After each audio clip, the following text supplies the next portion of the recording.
Yeah, and we'll see what they can expect here in this game. EDG had a dominating game number 1, but LGD, what can they do to fight back here? Lee Sin going to get banned again by EDG as Gragas eats it as well. EDG really picking on TBQ, not just in game, but in the draft as well. This is really curious from EDG's draft phase. I actually feel kind of the last 3 weeks, I'll say. Kind of, if you think about to like the Unlimited Potential set, the World Elite set, where EDG kind of were slumping effectively as far as their standings are concerned, or their expectations.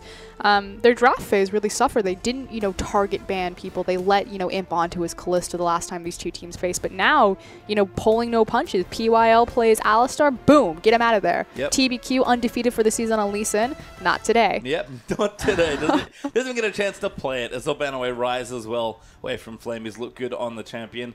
Azir also banned. That's away from Pawn. So it's funny that Pawn felt like he never played Azir, and then all of a sudden it's like, oh, he does play Azir. Actually, he's really good at this champion. Actually, this champion's really strong, and now nobody wants to give it to him. Pawn does really well on champions with displacements, or not displacements, repositions. Yep. His best champion, actually, like in his stats, is his Kassadin. And so you think like Azir's got a gap closer, his Ezreal, you've got the E, so Fizz. LeBlanc.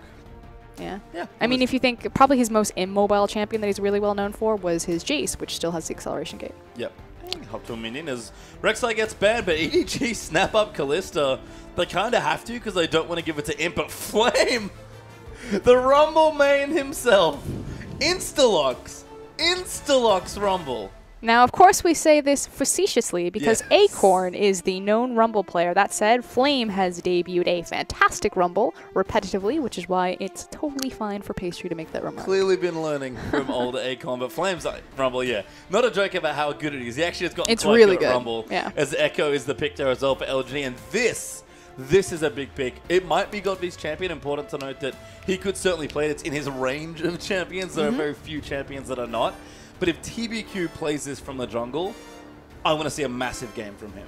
Like an absolutely titanic game. As Clearlove's already locked in Evelyn. And this is Clearlove's legacy champion. Yes. I'm not going to call it his signature champion. I'm going to call it his legacy champion. Yeah. I mean, obviously had that, stunning game in MSI in that game 5, but has played this champion for a long time as Mako going to stick to comfort here as well. Going to snap up Thresh for himself. The important thing to recognize when Clearlove ever picks up Evelyn, he doesn't have the best record. He has a far superior record on things like Nunu, for example, but he always plays Evelyn in important games. Again, the most obvious one and the most recent one was, of course, the MSI best of 5, 5th game against Faker's LeBlanc. He pulls out the Evelyn. But consistently, even at the World Championship, when it's an important game, when it matters, Clearlove goes to Evelyn. Yeah, and that's what he's got here in this game. Kalista up for Def, Mako here for Mako here with Thresh, sorry. EDG are not pulling any punches here in this game number 2. They already ran over LGD in game number 1, but they want the 3 points here against the top team as Leona Graves is the LGD choice. Now, I know Imp has his Twitch skin, but in the LPL, I think of him as the Graves player because he's been the most successful AD carry at it, and it's just absurd, especially with Godv picking up Varus for kind of a few weeks there. He took the role of doing the sustained damage, and then Imp kind of balanced out doing the burst damage with the likes of Graves. Yep. And, I mean, it suits Godv. He's played a lot of it. Sorry, Noah's there. Victor, Orianna, these sort of champions. Yep. And the Varus, the more recent one that you mentioned. So I like it a lot. Imp's Graves has been incredibly impressive, not even just in summer, but in both splits of the LPL. All year long, he's looked strong, as EDG are trying to figure out what they want to take away here. Koro is a very strong Maokai player, so they are going to give it to him. It's a bit of a bad matchup for him, but Pawn's going to have Twisted Fate, might be trying to influence some of these lanes. Likewise, I like the fact that because we still don't know if that Echo is going to be a flex pick, and they naturally know that they're going to try to give a counter pick, if possible, to Godv in the mid lane from purple side. By taking Twisted Fate, you can't counter Clearlove. Because if you think back to the Unlimited Potential game, the reason why UP was able to defeat EDG is because they used the TF as a counter pick to Clearlove's Evelyn, because obviously the stealth means nothing against the Destiny. Yep, and Twisted Fate certainly has his fair share of counters, but it's just a good champion for EDG in the way they like to play, especially with, the teleport from Maokai and the pressure from Evelyn. So I like the lineup from EDG. Def going to have a lot of weight on his shoulders this game. You have to think with his Kalista, especially with Mako on Thresh. But the last pick is that Ezreal. Godv feels that the lane is farm heavy enough that he can take now have his turn at the Runglaive champion. See if he finds a little bit more success. Now again, both of them will bring very strong wave clear. Yeah. And there's not a lot of threat also in the kind of the 1v1 individually against TF versus Ezreal, because I like to say that TF only takes, what, 3 abilities, or really just 2 abilities into the lane. One of them is going to be an ability that augments, you know, every, what, 4th auto attack with an empowered magic damage on it. But he takes his pick a card and he takes his wild card. Obviously, in a big, like, 1v1 duel, you're not going to be like, well, quick, let me press R and I'll... Yeah, I mean, in general, the ultimates in this mid lane aren't that high impact, but we'll go through the matchups here. Korra on the Markai versus Flames Rumble. Might be a lane swap situation here for EDG. Clearlove, though, back on the Evelyn versus TBQ on Echo. TBQ, you're absolutely right. He needs to have a titanic performance. Now, Echo Jungle has a 75% win rate in China. See if the same goes for TBQ this time around. Nice reverse matchup in the mid there as well. Twisted Fate versus Ezreal this time, though. Ezreal for Godby. And Deft on Imp's big champion, Kalista versus Graves. But Mako on Thresh versus the PYL Leona. Nice to see him getting aggressive. I want to see this 2v2 so badly. These are both high kill pressure, high impact lanes. I mean, the burst damage that can come out of Graves proccing Leona ultimate versus the absolute skill cap that Thresh Kalista are going to bring out. Well, we'll see what lanes we do, guys. We're going to get onto the rift for our final game of the night.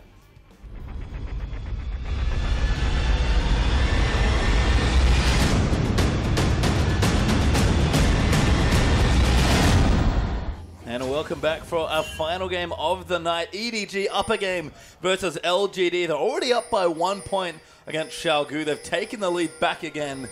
But can they extend it? That's EDG's question. It's a big invade. Gold card onto Imp, though. The damage is good at level 1 from Deft. And Imp's just dead as Koro. Gonna chase down PYL. Gets the Arcane Smash for a knockout.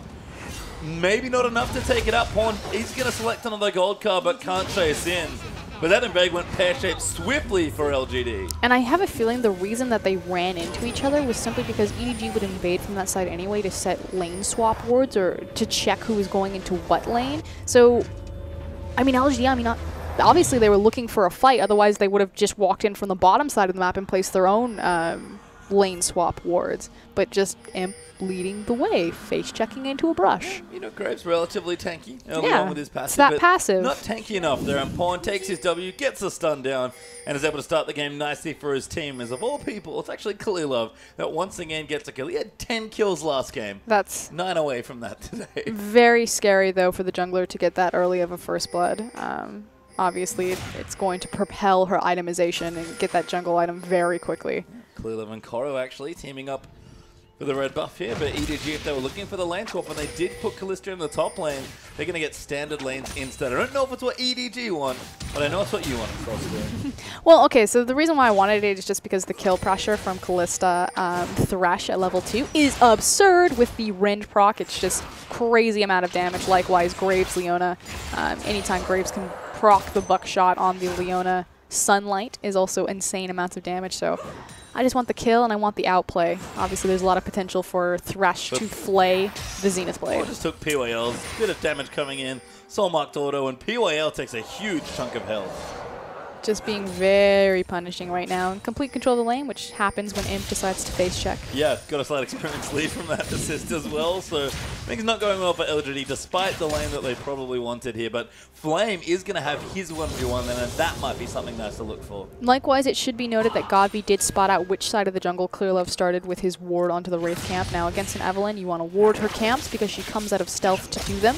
So you can quickly kind of discern where she's going to be on the map. And TBQ is doing a good job kind of mirroring Clearlove's pathing, so should they look towards this top side, TBQ will be in position to assist. Sentinel actually looking for the red buff, I believe, but isn't going to spot TBQ doing that particular buff. The jungler's going to just have some farm early on here in this match, but Deft and Mako massively stacking up the wave here, completely denying as much as they can, and Imp will finally get some CS.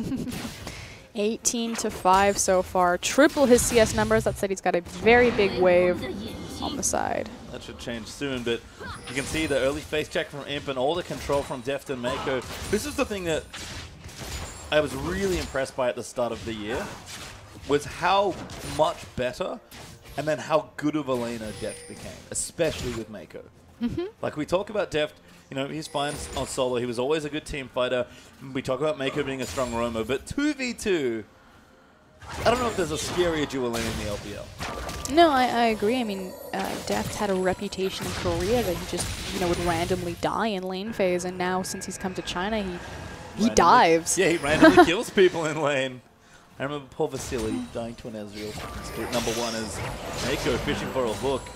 A lot of that is, though, on Mako's presence, particularly in the lane, as we see the Destiny initially being used. Nope, just a teleport. Never mind. Upon his teleport? Yep. Missed that one in the draft. Well, you have to think he doesn't need to bring a defensive or an offensive summoner because, again, he's facing across the smite. But hold on. PYL going to get locked up. Def gets exhausted. Damage is good. TBQ's going to join in, but Def will flash out. Clearlove is safe, but Imp's flashing forward. He wants the kill so badly. The Ren's going to come for just enough damage, and now Clearlove's going to clean house. A double kill for Evelyn Clearlove. There are 3 kills for EDG, and Clearlove has all of them. And this is going to be Runeglade, Evelyn, don't forget. Yep, this is going to be a massive damage carry, Evelyn. If you think all the way back down to Clearlove when he used to play Zed jungle, and they would just stall out games long enough. Because Clearlove, I mean, his identity has typically been a herbivore style. He can play the carnivore, but he's mostly well known for just his farming ability. Oh, Flame, though, looking for a 1v1. Gonna bring it back. Koro struggling in the matchup, keeping up in CS, but Flame's damage has to be respected. To be very fair to Koro, this matchup was discovered very well in favor. Hold on. Oh, gank there from TBQ and PYL. Pawn locked up. Taste of his own medicine from game 1 as TBQ collects the kill. Just the oppressive reach that Echo has on the mid lane with the parallel convergence, being able to throw that from that side brush. Yeah, and Leona's range not bad either. Means that Pawn was probably never getting away from that. Just days of CC. As Koro will collect what farm he can. Trying to keep up in the matchup is tricky, but not impossible. Other than that, it's just been a bit of farming across the board. EDG, though, with the early kills, do still have 1,000 gold lead. The thing, though, is that it's all in the jungle.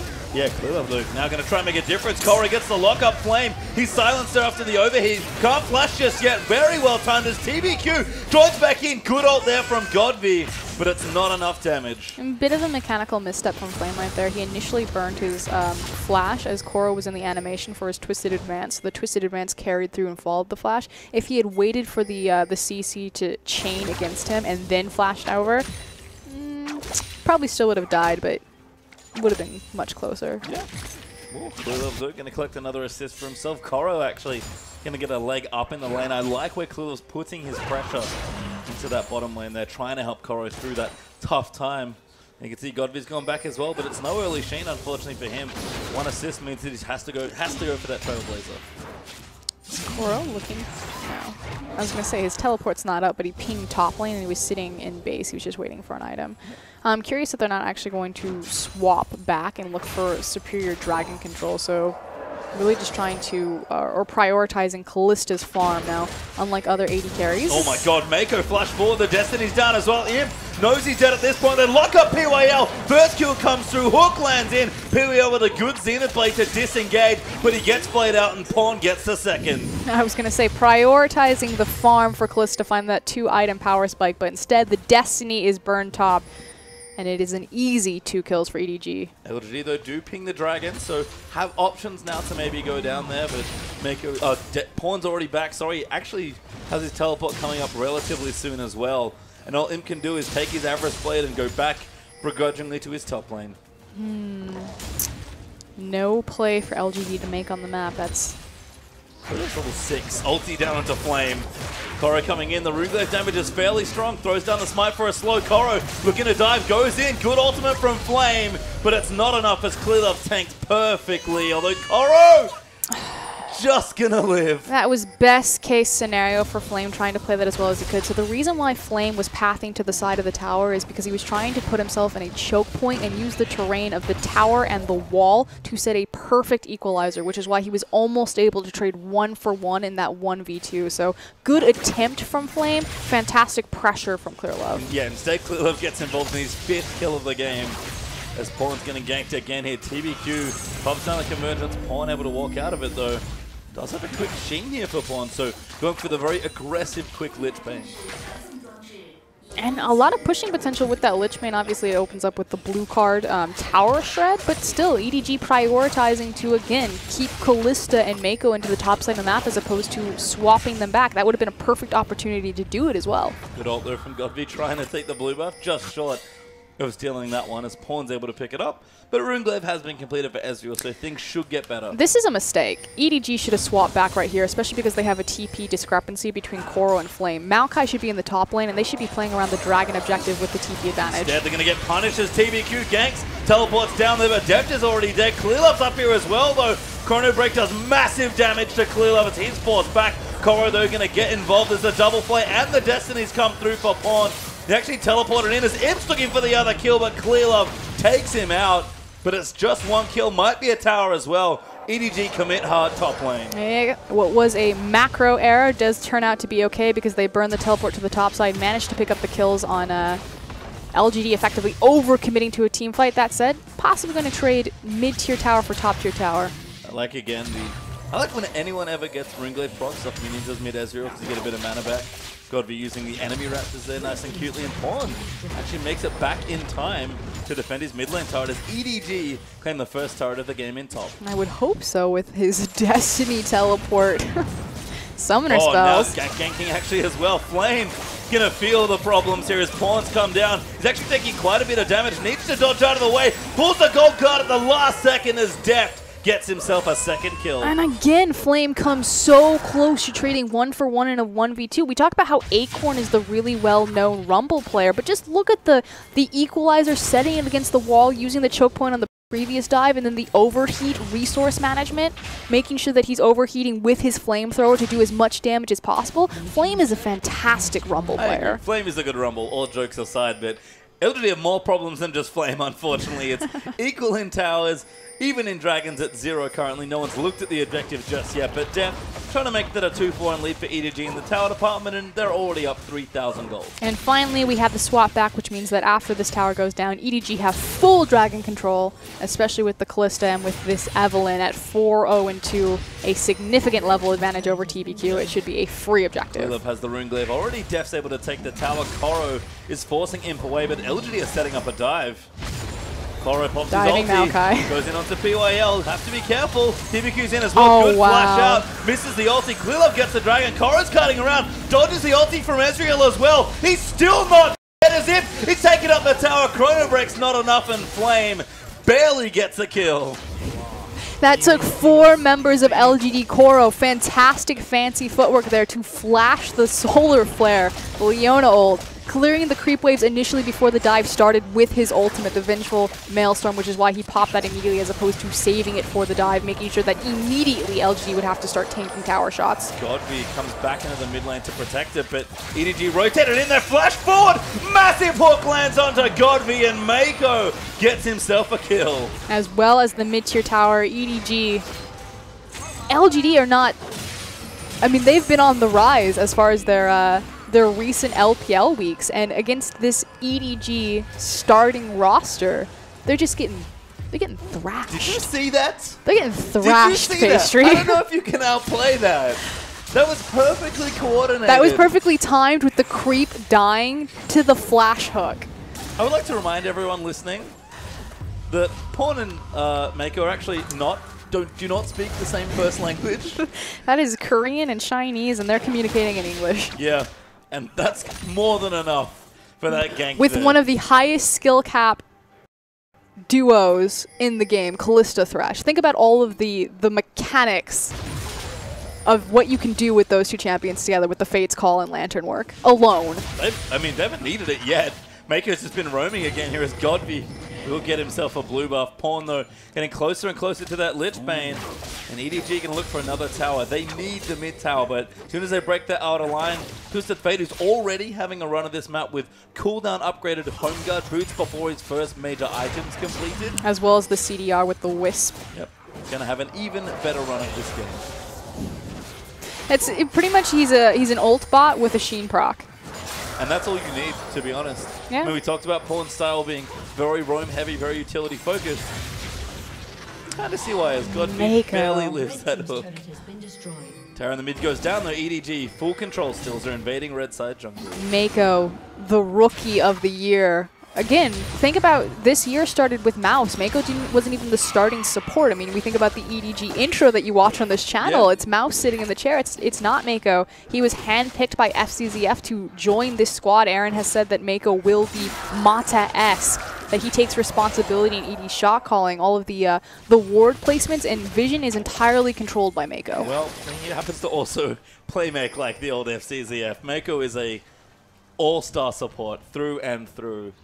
I don't think I've ever seen him play a bad game of League of Legends. He's played this whole year, every single game. In fact, him and Clear Love. Yeah, they're the only two members to play every single game this year. And, you know, I was having this conversation with Spawn and Rusty, you know, why we weren't really concerned when EDG started slumping, because with their rotating roster, you know, it's a lot of question marks, you know, why are you rotating the roster that just did MSI? Shouldn't you be building the synergy? And those are valuable arguments, but we were like, it's fine. EDG will be fine. If you think about who was the most competent team in the world at playing like League of Legends at its highest, I would say it was Samsung White. Yep. I mean, obviously they didn't have the longest run, but the team broke up after they won the Season 4 World Championship. Who were the best players on Samsung White? Dandy and Mata. The jungler and the support role made up the best team in the world. And EDG, I think their best players, or their strongest core players, are their jungler and their support. It's really hard. Talking about EDG, because everyone's pretty good at League of Legends. They're amazing. Like, obviously, that's why they're a top-tier team, but I'll never be concerned for EDG's results as long as Mako and Clear Love start. I agree. And now EDG in complete control once again. Oh, about 5,000 gold up for LGD right now. Looking for a second dragon coming up in a minute 50. I mean, Godby's scaling. Imp is behind, but getting some gold. And Flame will always be relevant, especially early on, concerning his early dragon fights. Flame's been playing great for his scoreline. That does not reflect how well he is attempted. But Clear Love's insanely far ahead. Grave going for tanky. Pawn has a Lich Bane. Deft almost has 2 items. He's got a Bloodthirster and half of his Ruined Hurricane. The Power Spike of Callista. And Korra's pretty good as well. Got some nice early tank items. Doesn't really need much more. And is actually going to go back and get some more. Greedy man. Dragon spawning in 1 minute 15 seconds. That will be the next point of contention, which is why you see EDG invading over into this side of the map, placing deep wards. Korra realizes he has more time before Dragon comes back up. He does have his teleport as well, so he's actually going to wait and buy an item. I have to assume he's got Righteous Glory very close to finish, but Korra's going to go back and finish a major item here, and LGD are going to have close to 0 chance of contesting this Dragon. Yeah, and likewise, Korra, like you said, has the Home Guard boots available as well, so there's 2 major resistance items, the Spectre's Cowl as well as the Glacial Shroud, so he's ready for the big 5v5. He's got his armor, he's got his MR, and he's got his flanking potential. Yep. Power of Maokai, always good early on. Pretty much, you get almost a 1-item power spike, I feel like, with Maokai. You know, you get your early tank items, you get your Righteous Glory. Because you get free stats on his ult. It's not bad. Which coincidentally also makes him good in the late game. Imagine how that works. Well, Gromp gonna get stolen, I think. Couldn't get it. I think TBQ managed to smite it away. It's kind of an interesting Lantern interaction. I couldn't tell if it was the Fate's Call or the, or not the Fate's Call, but the tether between Callista or Thresh. But it looked like Mako set a Lantern. Deft took it, but while he was in mid-Lantern take, that he threw an auto attack on Callista and wasn't able to travel over the wall. Yeah, really interesting. But instead we get Scuttle Crab now. Deft able to take that away. Easy duo dragon there as ulti going to go down just to check for some vision.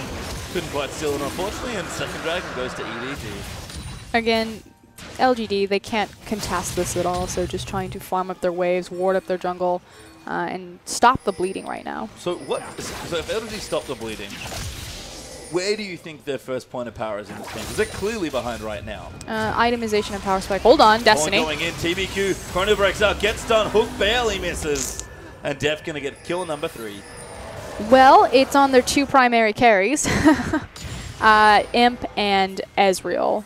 Imp and Godby. So Godby, like we said, the core of Ezreal is really going to be that Luden's Echo onto the Runeglaive. Because again, 5.12 hasn't been changed yet to 5.13. Nope. Oh, Korra diving in. Clear Love ultis as well. Flame pops his equalizer, but he's still taking too much damage. Does flash out. Clear Love gets ulted, and he'll die. Flame finally rewarded with a kill. Flashing out before the Maokai ultimate can proc So good job, and Godby finally hit something with his ultimate. Yeah, able to get a flamer kill there. Again, well deserved given how many ganks have been directed at Flame's face this game. There have been quite a few.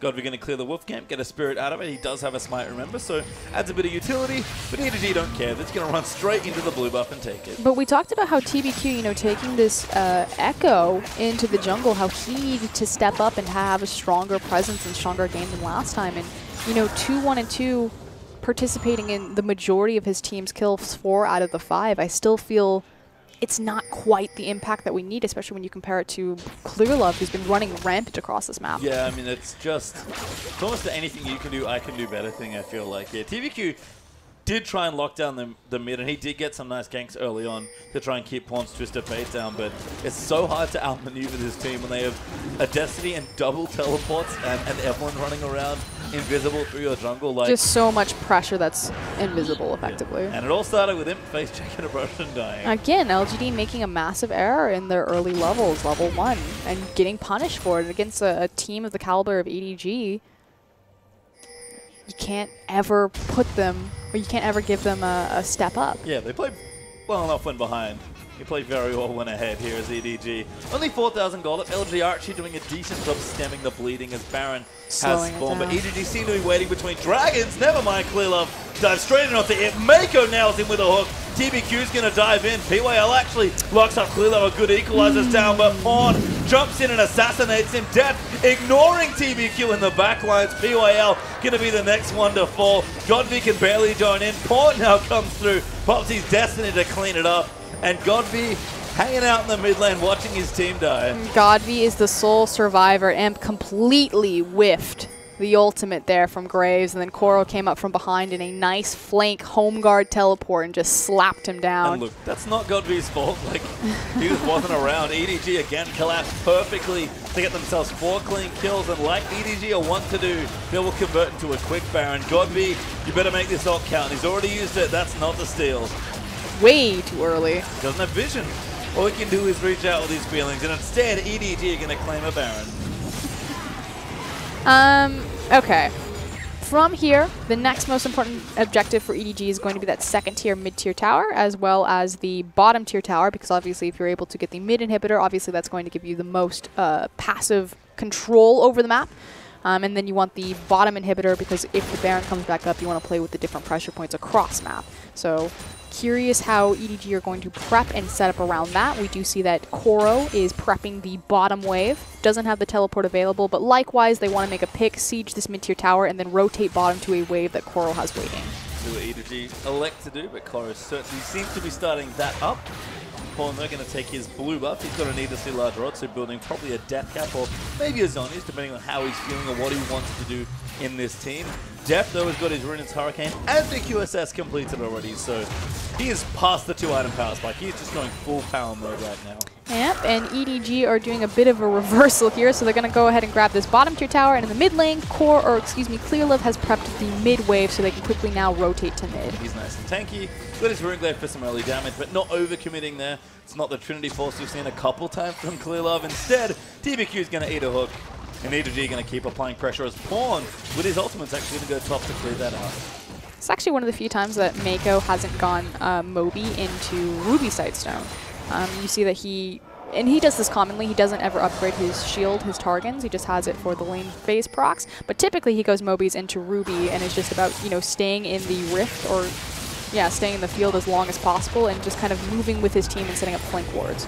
Instead, not for a quick Mikhails here to make sure Deft is okay, but between the QSS and Mikhails and the rest of EDG collapsing, LGD going to have a tough time just killing Clearlove at this point, let alone Deft and his Callista as 6 towers about to fall. Pawn working on this next one, did go for the Zhonya's, so expect even more Pawn tier dives.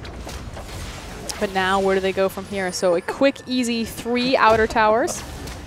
That was adorable. Lanterns out, Pawn, and the tower goes down. That was great. That was cute. Pawn deck stack there as well. Might be looking for a pick, but EDG is going to walk back to this third dragon. LGD is so far behind. In fact, they're already 10,000 gold behind. It's not a good place to be. No, it's not. I'm not saying it's over for us, Garena, but it is looking good for EDG to take the 2-0. It's been a while since they've gotten a 2-0. Yeah, surprisingly. Like, again. And Xiaogu were thinking, today is our day. Yep, finally. They were ahead. They had a Before game one. They had a 20-minute window where they were finally on top. They all took a picture backstage. But EDG currently tied to the standings, looking to make that. He's going to extend that lead here over Xiaogu finally. I find it funny that the EDG are making their mark after, because they've been experimenting the rotating roster. Obviously, they've had some injury problems. 1-1-1-1-1 for all of these weeks. You know, you had a couple dropped games with WE as well as Unlimited Potential, and now against LGD, they're like, nope. Yep. I mean, train stops here. Both teams are fielding their full roster here. Yep. Nice to see the team showing respect and playing power with power, but EDG definitely got the better of them in game one and have an absolutely ridiculous lead in game number 2. And again, LGD can make comebacks here. They are a good team fighting team. They're good late game, but they've been run around the Rift, I feel like all series long, but especially in this game with Pawn's Twisted Fate. And it's just so unexpected to see LGD get outmaneuvered. Oh my god, Imp's getting crushed as Pawn pops his zombies. The rest of his team comes in. Pawn flashes out instead of taking the lance, and Koro might be tanking a little too much damage as TBQ's looking for something. Equalizer goes down. Godby gonna pop his ulti, but it doesn't quite connect. PYL gets picked out there by Mako, who's still tanking in the front lines. Pawn around the back finds him there for the kill, and EDG that is too far ahead. TBQ's dead as well. Godby's the only one left as a triple kill comes in for Def. Godby gonna get chased down here. Heal there for Def, gets the slow from the render. Max range, chases him down for the ace, and EDG hits the rend, gets the slow, uses the Q to catch back up with the red buff, and pops Ezreal right there. And LG were actually, that was the best case scenario for them as far as a team fight. They were in a perfect equalizer position. It actually did a bunch of damage when Flame finally put it on the ground, but you said it during the team fight. They're just too far behind. Yeah, and I mean, a hard hole to crawl back out of as LGD now lose their middle inhibitor as well. Pawn looking for something. Gold card. Yeah, it's Gromp. He wants the wave. He does want the wave. It's pretty delicious. Gonna go and get it here. About to hit a Rabadon as well. In case his damage wasn't enough. Yeah, then cuts the wave down. Clears it up. Loaded dice, helping out with some extra gold. Almost level 16. Pawn's Twisted Fate is unlike any other, and it's just wonderful to watch. He's like assassinating people. I just feel like Clear Love's having flashbacks right now. Yes. Did play with Messiah for a very long time. Pawn's Twisted Fate is very different from Messiah's, though. Yes.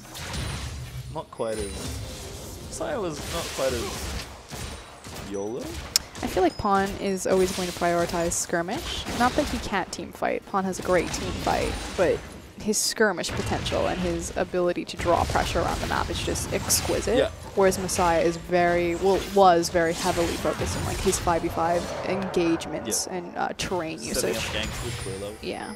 And she Selma at the time. That was a long time back. Even FCZF, who again played very similarly to Mako. So I like that we've got the Twisted Fate thresh action here for EDG and then modern day incarnation. But that was the thing I really noticed about Pawn last year actually when he won World Championship. It was just his dueling and skirmish potential, his understanding of cooldowns and like intricacies of team fights and positioning, and his general game awareness in any fight was always great to watch. And I feel like that's one of the reasons he's translated so well into China. Yeah, I completely agree. It's important to note lane phase isn't a time frame for EDG, it's a tool. Yep. They go to the lanes for a very specific reason. I have a theory that a lot of teams,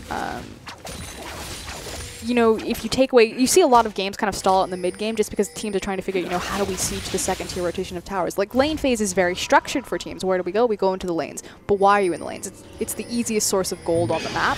But EDG, they'll quickly open up and start roaming around, doing these crazy 3-man ganks because it's just a tool. They know where they can get the most gold as efficiently and effectively as possible. And they also put their pressure in the right places. Like they ganked for mid lane because that was the problem for Pawn in game one. Because he, you know, had playing Ezreal. Like Jamie doesn't do anything in lane early on, really. And then they gank for top lane because they have the teleport destiny, so they know that not only did they have the TP advantage on the bottom side of the map, but they had they could get all 5 members up there, whereas best case scenario, LGD are getting 3. The other lane they ganked was bottom lane, because that's a problem matchup for Koro. Like, put up, and Mako especially. He got the wolf. Oh, nice. Always puts the pressure in the right spot. That wolf almost canceled that back there. That moment when you Israel ult for the big wolf, that's where LGD are. Wolf, Govy needs the gold. Can't really blame him here in this game. As EDG, by the way, they have Baron again. By the way. Sorry, distracted by a history lesson there as Jeff gets a couple nice pot shots there onto the tower. Thresh keeping him safe in the seat. Cleared up there as well. Koro pushing bottom. Pawn doing what he wants. Ready to join at a moment's notice with just his Destiny. Teleport, applying not quite back yet. Baron in all 3 lanes. Sounds good. Super minions down the mid here as well. Pretty scary stuff. It's going to eat some harass.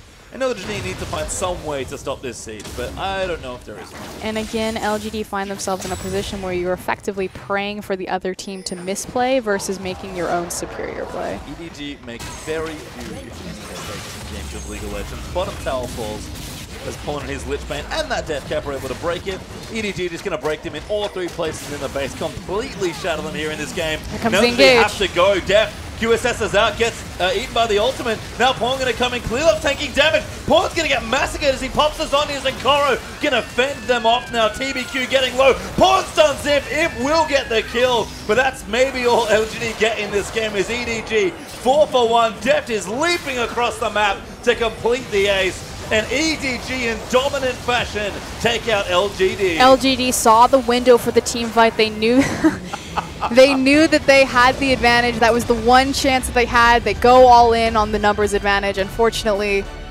it's just too far gone. No, LGD made the right play there at that point in the game. But best play they could have made. EDG did so much in that series here.